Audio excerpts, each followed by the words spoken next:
Welcome to WikiPodcast. Have you ever stopped to think about how a single, seemingly small idea can absolutely change the world? It's not always about grand inventions or massive political movements. Sometimes the most profound impact comes from challenging a fundamental assumption, especially when it comes to something as vital as lifting people out of poverty. Today, we're diving into the incredible story of Muhammad Yunus, a man whose revolutionary approach to banking didn't just earn him a Nobel Peace Prize, but sparked a global movement. Imagine a world where poverty isn't just a lack of resources, but a trap designed by systems that exclude those who need help the most. That was the reality Muhammad Yunus faced when he returned to his home country of Bangladesh in the 1970s. Born in 1940, Yunus pursued a distinguished academic career in economics, even studying in the United States. But it was the stark reality of post-war, famine-stricken Bangladesh that truly shaped his perspective. He was a professor teaching complex economic theories, yet right outside his university gates, people were literally starving. This disconnect struck him deeply. One day, he met a woman weaving bamboo stools. She was incredibly skilled, but she couldn't afford the raw materials, which cost mere pennies. She had to borrow from a moneylender, who then claimed all her profits, leaving her with almost nothing. This wasn't an isolated case. He found 42 similar women in one village, collectively needing less than $30 to buy their own materials. $30! For these women, that amount was insurmountable, and traditional banks wouldn't even consider them because they had no collateral and were deemed too high risk. This was the aha moment for Yunus.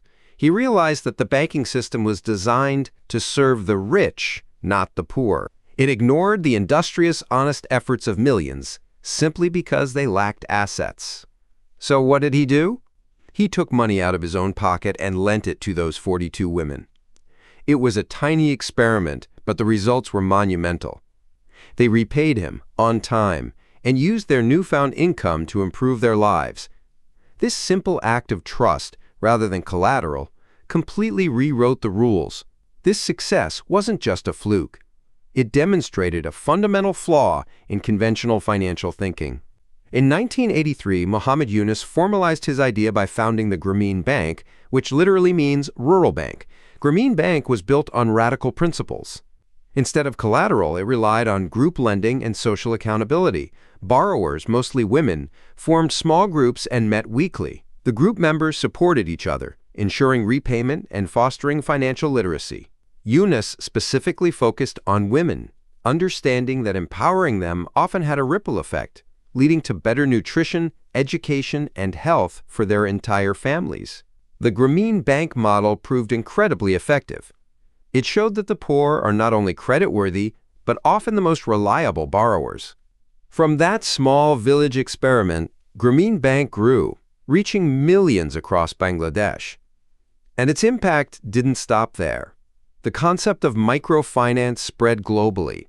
From Africa to Latin America, the Grameen model inspired countless organizations to provide small loans and financial services to marginalized communities, demonstrating that access to capital, no matter how small, can be a powerful tool for social and economic change.